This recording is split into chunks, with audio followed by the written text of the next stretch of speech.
और इब्राहिम अलैहिस्सलाम अपनी पूरी कौम को चैलेंज देते हैं, लअकीदन्न असनामकुम बाद अन तुवल्लू मुदबिरीन। ऐ मेरी कौम के लोगों, मैं तुम्हारे सारे बुतों को तोड़ डालूंगा, तुम्हारे बुतों के साथ बड़ा बुरा सलूक करूंगा। ये मजाक नहीं है मेरे भाइयों, ये आसान काम नहीं है।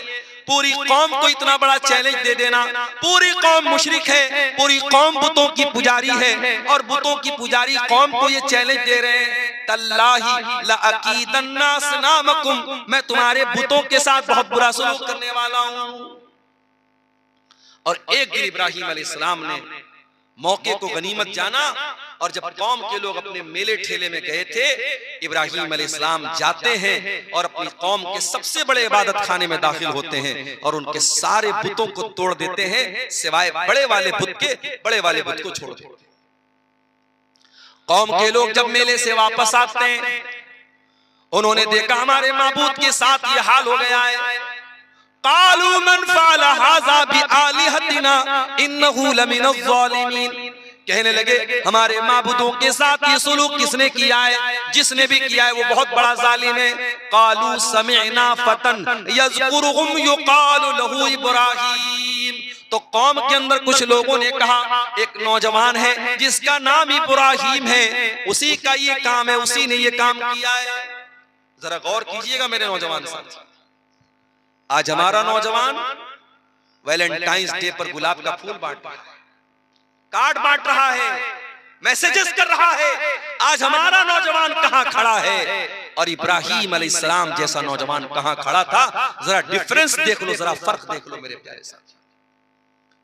इब्राहिम अलैहिस्सलाम को बुलाया गया, अंत फ़अलत हाज़ा बिआलिहतिना या इब्राहीम, ऐ इब्राहिम क्या तूने हमारे माबूदों के साथ ये सलूक किया है? इब्राहिम अगर चाहते साफ साफ बोल देते हाँ मैंने ये काम किया है, मगर इससे मसला हल ना होता, मसला और खराब हो जाता। इब्राहिम अलैहिस्सलाम ने साफ साफ नहीं कहा, बल्कि कहा बल फ़अलहु कबीरुहुम हाज़ा फसअलूहुम इन कानू यंतिकून। कहा कि अरे भाई सारे बुत टूट गए, बड़ा वाला बचा है, बड़े वाले से पूछ लो, इसी ने तोड़ा होगा, इनसे पूछ लो। अब यहां ऐसा लग रहा है कि इब्राहिम अलैहिस्सलाम झूठ बोल गए, मगर हकीकत में ये झूठ नहीं बोला उन्होंने। उनके कहने का मकसद ये था कि इन बुतों को उसने तोड़ा है जो इनसे बड़ा था और इनसे बड़ा मैं था, मेरे हाथ में ताकत थी, मैंने तोड़ा था, मगर साफ साफ नहीं बोला। कौम के लोगों को डॉज दे दिया, उनको घुमा दिया, कहा भाई बड़े वाले से पूछो, इसने तोड़ा होगा।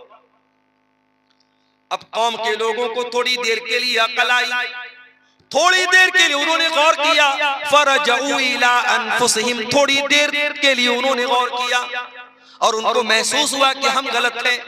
सुम्मा नुकिसू अला रुऊसिहिम, फिर फौरन पलट गए और कहने लगे लक़द अलिमता मा हाउलाई यंतिकून, ऐ इब्राहिम तुम जानते हो ये पत्थर के बुत हैं, ये बोल नहीं सकते।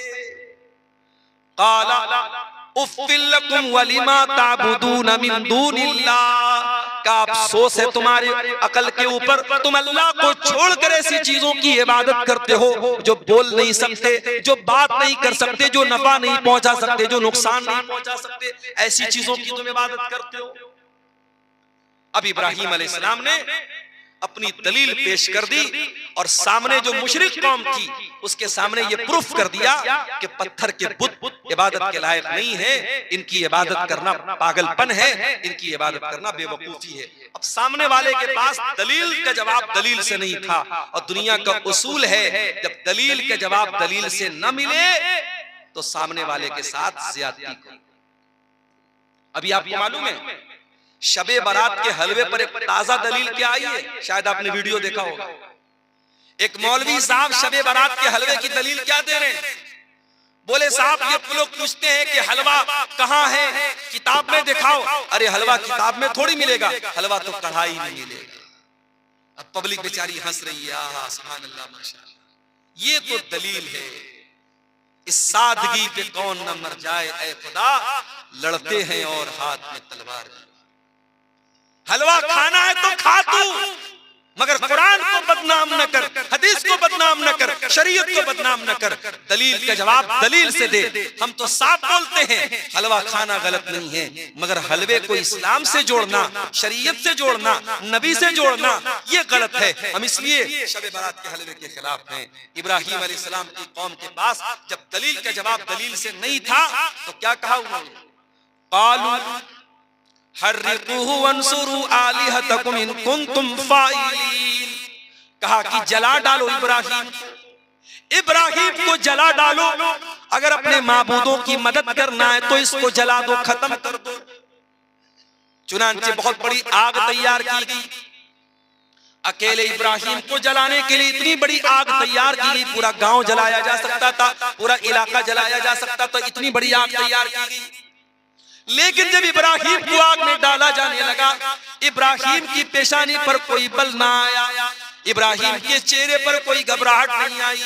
इब्राहिम अल्लाह की तौहीद के लिए आग में डाले जा रहे हैं। इब्राहिम के चेहरे पर सुकून है, उनकी पेशानी पर सुकून है, और इब्राहिम की ज़बान पर बस एक ही जुमला है, हस्बी अल्लाहु व निअमल वकील। अल्लाह मेरे लिए काफी है, और अल्लाह से बेहतरीन मदद करने वाला कौन है, अल्लाह से बेहतरीन कारसाज कौन है। ये दुआ पढ़ते हुए और ये जिक्र पढ़ते हुए इब्राहिम अलैहिस्सलाम आग में चले। अल्लाह चाहता बारिश बरसा देता, आग बुझ जाती। अल्लाह चाहता हवा चला देता, आग बुझ जाती। अल्लाह चाहता इब्राहिम को आग में जाने ही न देता, बीच में से इब्राहिम बच जाते।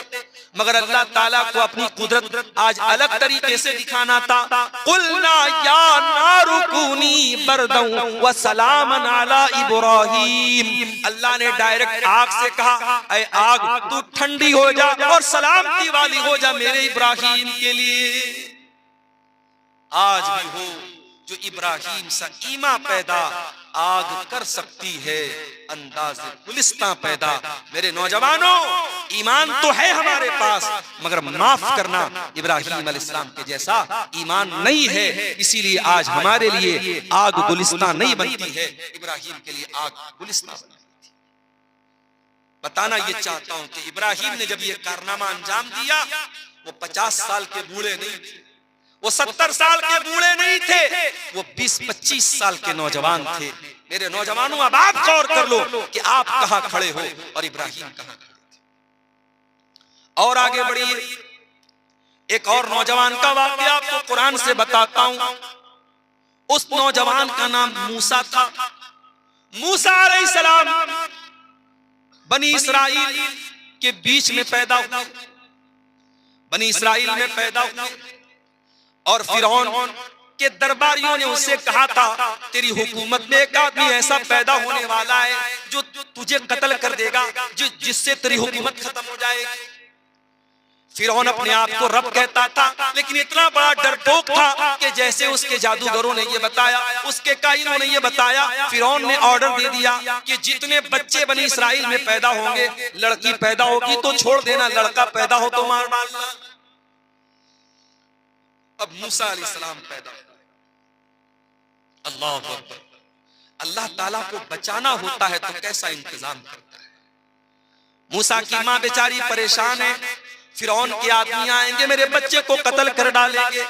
अल्लाह ने फरमाया कि ऐ मूसा की माँ, अपने बच्चे को तू संदूक में रख दे, फअल्कीही फिल यम्मी, और उसको पानी में डाल दे, वला तखाफी वला तहज़नी, और ऐ मूसा की माँ, तुझे डरने की जरूरत नहीं है, तुझे गमगीन होने की जरूरत नहीं है। इन्ना रादूहु इलैकी व जाइलूहु मिनल मुरसलीन, तेरा बेटा हम तुझे वापस दिलाएंगे और तेरे बच्चे को रसूल बनाएंगे। माँ ने कलेजे पर पत्थर रखा और अपने दूध पीते बच्चे को पैदा होने के बाद एक संदूक में रखा और संदूक को पानी में डाल दिया। संदूक पानी में जा रहा है। मूसा अलैहिस्सलाम अल्लाह के हुक्म से उस संदूक के अंदर पानी में तैर रहे हैं, और मूसा अलैहिस्सलाम की जो बहन है वो साइड साइड से जा रही है, वो देखना चाह रही है कि मेरे भाई के साथ क्या होता है। ओ बहनों वालों, ओ जिनके घरों में बहनें, अपनी बहनों का ख्याल किया करो। बहनें, बहन से ज्यादा प्यार करने वाली हस्ती माँ के बाद सबसे ज्यादा ख्याल करने वाली बड़ी बहनें होती हैं। या मूसा की बड़ी बहन उनका कितना ख्याल रख रही है। जिनकी बहनें जिंदा हैं, अल्लाह उनकी बहनों को सलामत रखे। बहन भाई का प्यार भी बड़ा आला प्यार होता है। बड़े जालिम है वो लोग। अभी एक इलाके में मेरी तकरीर थी, एक मौलाना साहब मेरे कान में आके कहने लगे, मौलाना जरा एक मौजू आपको देता हूँ, एक बात बताता हूँ, जरा तकरीर में बोलिएगा। मैंने कहा क्या बात है? बोले माँ का इंतकाल हो गया है, जवान बहन है और भाई जवान बहन को माँ के मरने के बाद बेचारी अकेली है, बात बात पे मारता और पीटता है। जरा इस पर आप तकरीर में बोल दीजिएगा। वल्लाह बताता हूँ बड़ी दिल को तकलीफ पहुंची कि आज ऐसे भी जालिम भाई हैं जो बहनों पर हाथ उठाते हैं। माफ करना मेरे प्यारे साथियों, बहनें प्यार की चीज होती हैं, मोहब्बत की चीज होती हैं। बहनों पर जुल्म सितम करने वाले बड़े बुज़दिल और बड़े डरपोक और बड़े कायर किस्म के लोग होते हैं। मूसा अलैहिस्सलाम जा रहे हैं और उनकी बहन वो साइड से देख रही है कि मेरा भाई कहां जा रहा है। जब ये संदूक पहुंचा है, कहां पहुंचा? फिरौन के महल के पास पहुंचा और फिरौन की बीवी ने अपने बरामदे से देखा कि पानी में संदूक जा रहा है, तो अपनी किसी लौंडी से कहा कि जाओ जरा देखो संदूक में क्या है। संदूक को खोला गया, उसमें खूबसूरत सा बच्चा है मूसा अलैहिस्सलाम। फिरौन की बीवी ने बच्चे को गले लगाया। फिरौन की बीवी बेऔलाद थी। फिरौन इतना बड़ा आदमी था, अपने आप को रब कहता था, मगर अपनी बीवी को बच्चा नहीं दे पाया। अपने आप को रब कहता था और अपनी बीवी को बच्चा नहीं दे पाया। ऐसे ऐसे तो रब गुजरे दुनिया में, अपनी बीवी को बेट औलाद नहीं दे पाया, बेऔलाद था फिरौन। तो उसकी बीवी ने अपने शौहर से कहा, ला तक़्तुलूहु असा अन यनफ़अना औ नत्तख़िज़हु वलदा।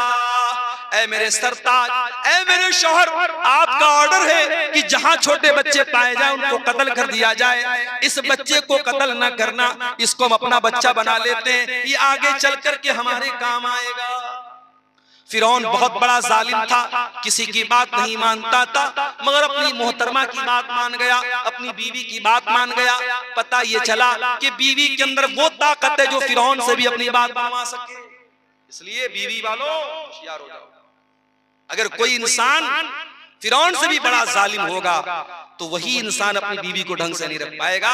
वरना फिरौन जैसे जालिम को भी पता है कि बीवी से पंगा लेना मुनासिब, बोलो भाई, नहीं है। और बड़ा मशहूर लतीफा है कि एक साहब ने, उनकी बीवी बहुत परेशान करती थी उनको, शक करती थी उनके ऊपर। जब कहीं बाहर जाते फोन करके पूछने लगती, कहाँ हैं आप, कहाँ हैं आप। तो एक मर्तबा बीवी मायके चली गई। अब मायके जाकर के बार बार फोन कर रही है, कहाँ हैं आप। तो शौहर कह रहे हैं कि मैं घर पर। तो कह रही है कि कैसे मैं मान लूं कि आप घर पे हैं। एक काम कीजिए, आप किचन में जाइए और जो मिक्सर है, मिक्सर को आप चालू करके दिखाइए, तब मैं मानूंगी, वीडियो कॉल पे आप दिखाइए। तो शौहर ने जो है मिक्सर की आवाज सुना दी उसको फोन के ऊपर, तो वो मुतमईन हो गई कि चलो ठीक है, इसका मतलब कि शौहर घर पर। दूसरे दिन फिर फोन किया, कहाँ है आप, कहा घर पे हूं, का मिक्सर चला के सुनाइए।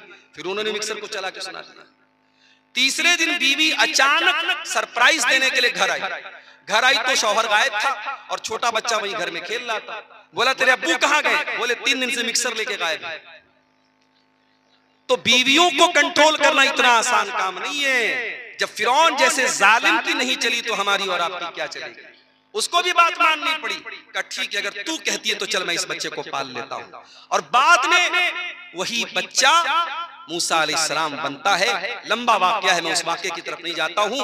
मूसा अलैहिस्सलाम जवान हुए और अल्लाह ताला ने उनको जिस्मानी एतबार से भी ताकतवर बनाया।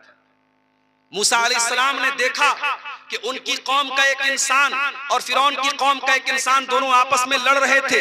तो मूसा अलैहिस्सलाम ने अपनी कौम के आदमी को बचाने के लिए और उसका सपोर्ट करने के लिए तिब्ती को एक मुक्का मारा, और ऐसा मुक्का मारा कि मूसा अलैहिस्सलाम के मुक्के से वो इंसान मर गया। मूसा अलैहिस्सलाम के मुक्के में इतनी ताकत थी कि सामने वाला मर गया। गुटखा खाने वाले के मुक्के में इतनी ताकत नहीं होगी। जो गुटखा खाएगा, जो खैनी खाएगा, जो तंबाकू इस्तेमाल करेगा, जो चरस गांजा और नशा करेगा, बड़े अफसोस की बात है वो इंसान किसी काबिल नहीं बचेगा। आज क्यों ये हकीमों और डॉक्टरों के पास क्यों लाइन लगी रहती है, क्यों मर्दों के अंदर कमजोरियां पैदा हो रही हैं, और क्यों इंसान शादी के बाद किसी को मुंह दिखाने के काबिल नहीं रहता है। ये वजह और हालात क्यों है? जब आप असबाब पर गौर करेंगे, ये नशा की बहुत बड़ी वजह है हमारी नौजवान नस्ल के बर्बाद होने की। अल्लाह हमारे तमाम नौजवानों की हिफाजत फरमाए। मेरे भाइयों, मूसा अलैहिस्सलाम ने ऐसा मुक्का मारा, सामने वाला मर गया।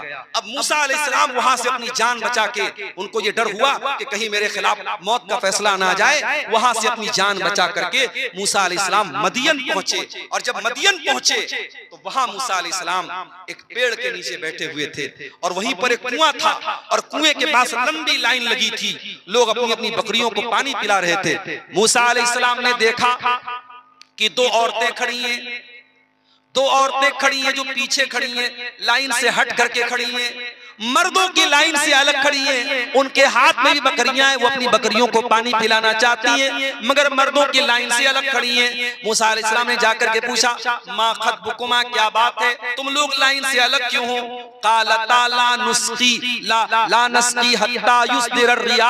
तो उन दोनों औरतों ने कहा कि हम अपने जानवरों को तब तक पानी नहीं पिलाएंगे जब तक ये तमाम मर्दों की लाइन खत्म न हो जाए। वह अबूना शैखुन कबीर, हमारा बाप बहुत बूढ़ा हो चुका है, मजबूरी में हमको ये काम करना पड़ रहा है। अच्छा, तो ये बात है। मूसा अलैहिस्सलाम ने दोनों लड़कियों की बकरी को लिया और ले जाकर के लाइन को चीरते हुए आगे बढ़े। बॉडी बिल्डर तो पहलवान तो थे ही, किसकी मजाल थी मूसा अलैहिस्सलाम को रोक आगे बढ़े और उनकी बकरियों को पानी पिलाया, और पानी पिला करके उन औरतों के हवाले बस उनकी मदद करके चले आए। आज हमारा नौजवान तो किसी लड़की की मदद कर ले तो जब तक मोबाइल नंबर ना ले ले तब तक चैन से नहीं बैठे। यानी नेकी करके दरिया में डालने वाला रिवाज खत्म है आज के दौर में।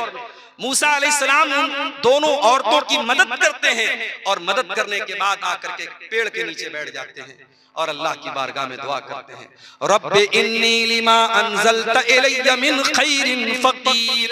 ऐ अल्लाह, मैं तेरा बंदा हूँ, तेरे करम का मोहताज हूँ। ऐ अल्लाह, तू खैर नाजिल फरमा दे, मैं तेरे खैर का मोहताज हूँ, तेरी भलाई का मोहताज हूँ। अभी मूसा अलैहिस्सलाम की जबान से दुआ निकली कि इतने में कुरान कहता है, फजाअतु इहदाहुमा तमशी अला इस्तिहया। उन दोनों लड़कियों में से एक लड़की चलते हुए आई। दोनों लड़कियों का नाम कुरान ने बयान नहीं किया। दोनों लड़कियों की हाइट क्या थी, वो कितनी खूबसूरत थी, उनके हुस्न जमाल का जिक्र कुरान ने नहीं किया। हाँ, कुरान ने एक चीज का जिक्र किया, फजाअतु इहदाहुमा तमशी अला इस्तिहया।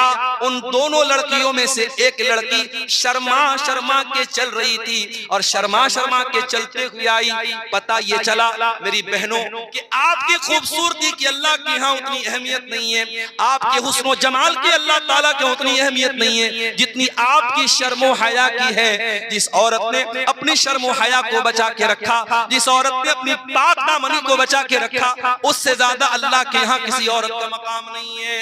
वो लड़की शर्मा शर्मा के चल रही थी। अल्लाह ताला ने उस लड़की की चाल को बयान किया कि वो शर्मा शर्मा के चल रही थी, और आई और आकर के कहने लगी, इन्ना अबी अदऊका लियजज़ियका अज्र मा सक़ैत लना, कि ऐ नौजवान, मेरे अब्बू आपको बुला रहे हैं, आपने हमारी बकरियों को पानी पिलाया है, चलिए हमारे अब्बू आपको कुछ इनाम देना चाहते हैं, कुछ रिवार्ड देना चाहते हैं।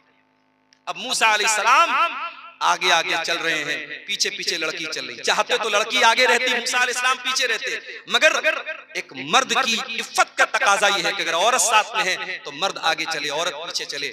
औरत रास्ता बता रही है, और बताते बताते मूसा अलैहिस्सलाम उस लड़की के घर पहुंचे। लड़की के बाप का नाम शुएब था। वहां हजरत मूसा की उनसे बात हुई तो हजरत शुएब ने कहा कि मेरी ये दो बेटियां हैं, मैं चाहता हूं किसी एक बेटी का निकाह मैं तुमसे कर दूं, मगर शर्त ये है कि आपको 8 साल या 10 साल मेरे घर पे काम करना पड़ेगा। 8 साल 10 साल अगर आप मेरे घर पे काम करेंगे तो मैं इसी को मेहर बना देता हूं और अपनी किसी एक लड़की की शादी आपसे कर देता हूं। आज हमारे यहाँ लड़कों की शादी होती है तो लड़की वालों से पूछा जाता है कि क्या देंगे आप,